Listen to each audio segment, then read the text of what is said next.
Iran যুদ্ধের মধ্যে মার্কিন সেনাপ্রধান র্যান্ডি জর্জকে বরখাস্ত করেছে ট্রাম্প প্রশাসন। এছাড়াও যুক্তরাষ্ট্রের অ্যাটর্নি জেনারেল পদ থেকে পাম বন্ডিকে সরিয়ে দিয়েছেন মার্কিন প্রেসিডেন্ট ডোনাল্ড ট্রাম্প।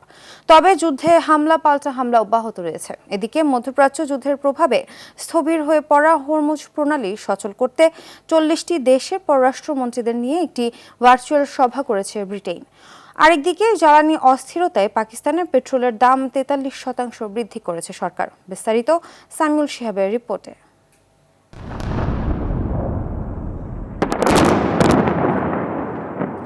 চুক্তিতে না পৌঁছলে প্রেসিডেন্ট ডোনাল্ড ট্রাম্প ইরানকে বোমা মেরে উড়িয়ে দেবেন এমন ঘোষণার পর তেহরানের প্রাচীন চিকিৎসা গবেষণা কেন্দ্র, রাজধানীর নিকটবর্তী একটি সেতু এবং ইস্পাত কারখানাগুলো লক্ষ্য করে হামলা জোরদার করেছে ইসরায়েল ও যুক্তরাষ্ট্র। আলবরজ প্রদেশের কারাত শহরে বিখ্যাত ওই সেতুতে হামলায় এখন পর্যন্ত 8 জন নিহত হয়েছে। এ ঘটনায় প্রায় 100 জন আহত হয়েছে বলে জানিয়েছে প্রাদেশিক গভর্নর কার্যালয়। বেসামরিক স্থাপনায় এসব হামলার কড়া নিন্দা জানিয়েছে তেহরান। একে যুক্তরাষ্ট্রের নৈতিক পতনের বার্তা বলেও অভিহিত করেন ইরানের পররাষ্ট্রমন্ত্রী আব্বাস আরাকচি।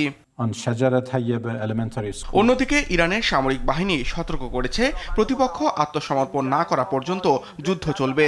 পারস্য উপসাগরে শত্রুপক্ষের একটি যুদ্ধবিমান ভূপাতিত করার দাবিও করেছে আইআরজিসি। পাশাপাশি দুবাইয়ে ওরাকলের ডেটা সেন্টারে হামলার দাবি করেছে তারা। এদিকে মধ্যপ্রাচ্য যুদ্ধের প্রভাবে স্থবির হয়ে পড়া বিশ্বের অন্যতম গুরুত্বপূর্ণ বাণিজ্যিক জলপথ হরমুজ প্রণালী পুনরায় সচল করতে বড় ধরনের কূটনৈতিক উদ্যোগ নিয়েছে ব্রিটেন। বৃহস্পতিবার ব্রিটিশ পররাষ্ট্রমন্ত্রী ইভেত কুপারের সভাপতিত্বে 40টি দেশের পররাষ্ট্রমন্ত্রীদের নিয়ে একটি ভার্চুয়াল সম্মেলন অনুষ্ঠিত হয়েছে।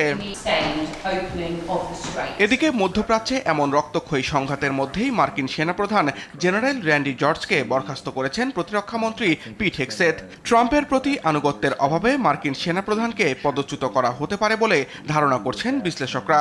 এছাড়াও যুক্তরাষ্ট্রের অ্যাটর্নি জেনারেল পদ থেকে প্যাম বন্ডিকে অপসারণ করেছেন প্রেসিডেন্ট ডোনাল্ড ট্রাম্প।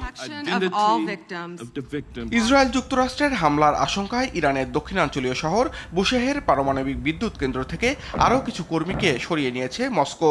এছাড়াও সংঘাত বন্ধে ওয়াশিংটন ও তেল আবিবকে যুদ্ধবিরতি নিশ্চিত করতে অনুরোধ করেছে রাশিয়া।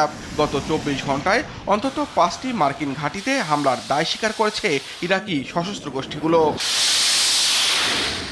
সামিউল শিহাব, RTV।